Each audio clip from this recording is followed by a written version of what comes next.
Pretend that you're talking. Pretend that you're talking.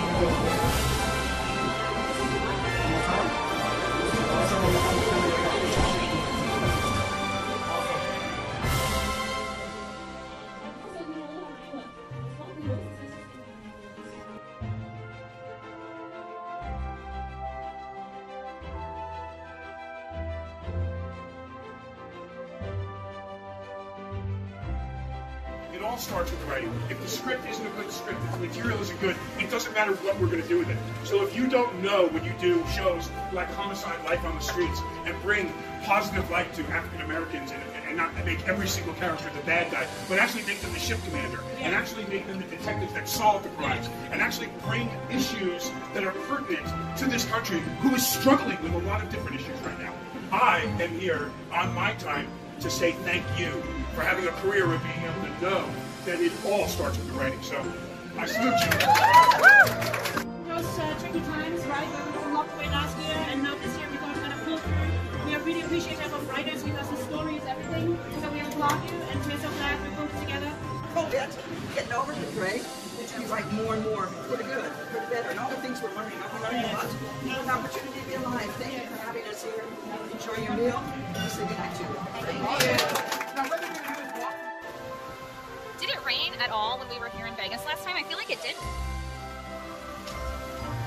Crazy. Whether it is a short story or something, or just writing, maybe to take notes down for a future book, right? We want to be able to really turn that dream into a reality. And here's somebody that has done so much. He is the executive producer of Animal Crackers, starring the voice talents of Sylvester Stallone, Danny DeVito, and many other stars. But also, he's been a stunt person for Stallone in Rambo 2. You probably saw a very memorable shot of you. And I know you have something new going on as well. But he's here to inspire you to really share with you how you can make a dream a reality and a little bit about his background. So I want to go ahead and introduce you, Harry Bob. And Sonia. Yeah. Have you heard of Rundown with The Rock? Absolutely. Right. Well, this gentleman has an incredible story. His name is Ernie Reyes Sr., and he's actually being acknowledged in the Changing Lives series book featuring Ernie Reyes, who is with the West Coast World Martial Arts Association. And let's give it up for Ernie Reyes Sr., right?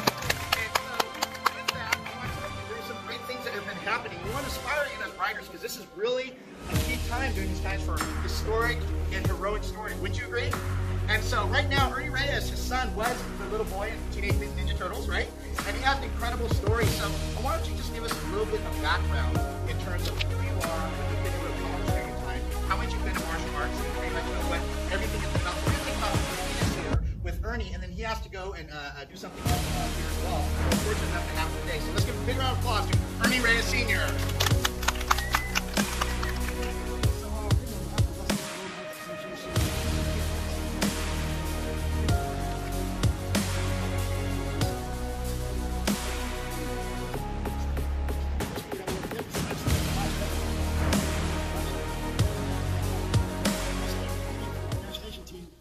San Jose, California to LA, it was really hard time for us. We lived in my aunt's garage, and it was a hard time. Just Ernie and I slept on the bed, he slept on the floor. And I can remember the first time when we got the call, and we had an opportunity to do a demonstration for Barry Morning, right in a small little office, and he loved us, and they were wrapping up. I used to go to work out in the gym, right, and I used to see these Taekwondo guys working on it. I said, one of these days I'll be able to do that. So after I injured my leg, I just stopped working on basketball, and I just went into martial arts, and I trained 24/7, 365 days. So what's on my shirt? The impossible, right? 24/7, right? And back there, you got to train hard, right, to make it all happen. So yeah, it's just I think martial arts is one of the biggest gifts of life. So if you go beyond the kicking and punching, right, you focus on so much deeper than that. I think it's tap into your spirituality and big time, right? Which it all comes down to the end. It all comes to skill, right? I'm sorry, I have just one more. Yeah, sure. So I have children of my own, and I know I have a rough time trying to bring my children into the martial arts. No, Daddy, let me show you my martial arts. And okay, how, your family in martial arts, was it, were the kids just like, yeah, let's go, or were you like, with them as young women have started to bounce before they could walk? Yeah, they were born into it. My other son's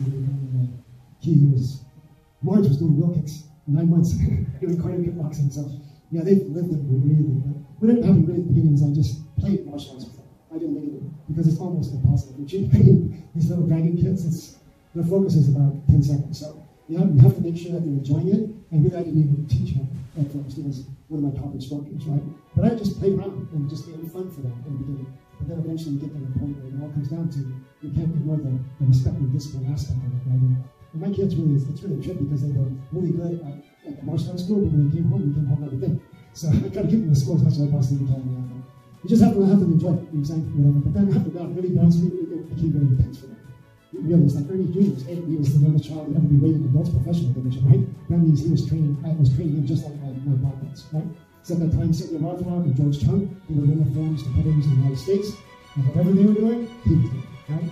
And he had to, because he was competing against that too, right?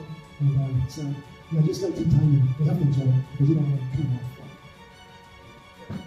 I didn't know it was going to go all over the world, but because the Salvation Army's all over the world, I literally went all over the world with this program, helping homeless kids and street people learn the discipline of martial arts to try to better their life. And once I clicked into gear, I started to feel fulfilled. I want to give you a secret, and I hope you understand what I'm saying. If you miss the window of opportunity in your youth to not get enough love or not get enough attention or whatever you want to call it, you're always going to feel that way to a certain point. It's kind of here. It's like, I don't count any trophies, how many plaques. I'm so grateful for what I got last night, but honestly, I can't really marinate it. It's just one of those pitches I'm going to have to walk with.